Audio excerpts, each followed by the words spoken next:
अब next question है exercise 9.1 का क्वेश्चन नंबर 12। इसे ध्यान से देखिए, ध्यान से सुनिए और ध्यान से समझिए। शुरू करते हैं इसका सॉल्यूशन, जो कि बिल्कुल ही आसान है। सबसे पहले इसके क्वेश्चन को समझते हैं। इसके क्वेश्चन में दिया गया है from the top of a 7 meter high building the angle of elevation of the top of a cable tower is 60 degree and the angle of depression of its foot is 45 degree. Determine the height of the tower. इसके question में ये information दी गई है। इस information के according हमें सबसे पहले इस डायग्राम को ड्रॉ करना है। तो यहाँ पे इसमें एक बिल्डिंग दी है जिसकी हाइट 7 मीटर है। तो यहाँ पर हमने ईडी एक बिल्डिंग बनाई है जिसके टॉप से इस केबल टावर के टॉप पर जो एंगल ऑफ एलिवेशन बन रहा है वो 60 डिग्री बन रहा है।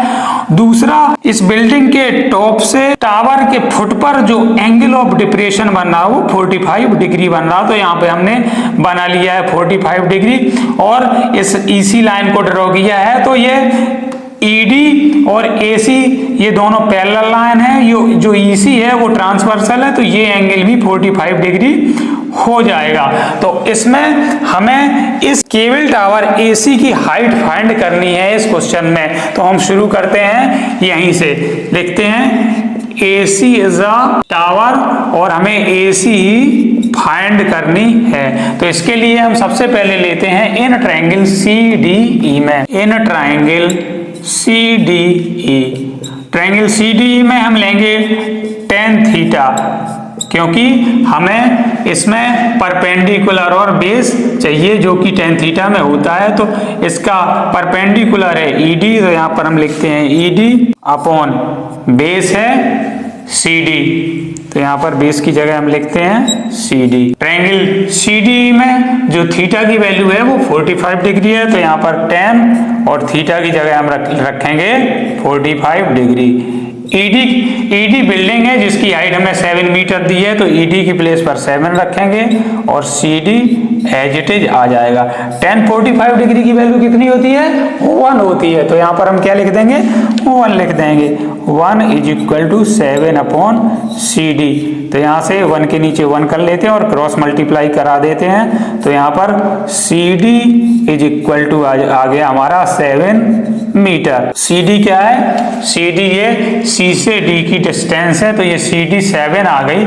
अगर सी डी 7 मीटर आ गई तो ये जो बी होगी वो भी 7 मीटर होगी, क्योंकि ये दोनों इक्वल लाइन है और दोनों पैरेलल भी हैं, क्योंकि हमने बी को इसके पैरेलल ड्रॉ किया था। तो ये भी 7 मीटर आ गई। अब हम लेते हैं इन ट्रायंगल ए बी ई में, in triangle A B E, triangle A B में भी हम tan थीटा लेंगे, क्योंकि इसमें भी हमें परपेंडिकुलर और बेस चाहिए। ट्रायंगल ए बी ई में जो परपेंडिकुलर है वो ए बी है, तो यहाँ पर हम लिखते हैं ए बी, और जो बेस है वो बी ई है, तो यहाँ पर हम बी ई लिखते हैं। tan थीटा की वैल्यू है 60 डिग्री, तो यहाँ पर हम लिखते हैं 60 degree is equal to A B, और बी भी कितनी है? 7 मीटर, तो बी की प्लेस पर 7 लिखते हैं। tan 60 डिग्री की वैल्यू कितनी होती है? √3 is equal to A B upon 7। अब यहाँ √3 के नीचे हम 1 कर लेते हैं और इसका क्रॉस मल्टीप्लाई कराते हैं, तो A B is equal to हो जाएगा 7√3 मीटर। हमें अभी ए बी मिला है 7√3 मीटर, जबकि हमें फाइंड क्या करना है? फाइंड करना है हमें ए सी, जो टावर की हाइट है। तो A C is equal to हो जाएगा A B plus B C. तो यहाँ पर हम लिखते हैं A C is equal to A B plus B C.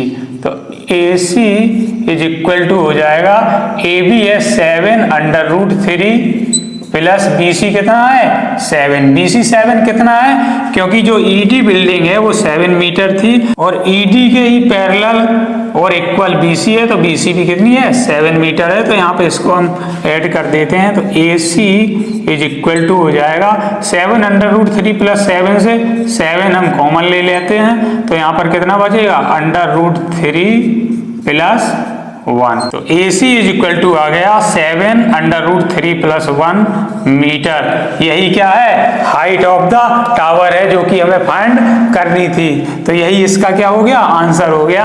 Height of the tower is equal to 7√3+1 meter. तो इस तरह से क्वेश्चन नंबर 12 यहाँ होता है कंप्लीट। अब हम मूव करते हैं इस एक्सरसाइज के नेक्स्ट क्वेश्चन की तरफ।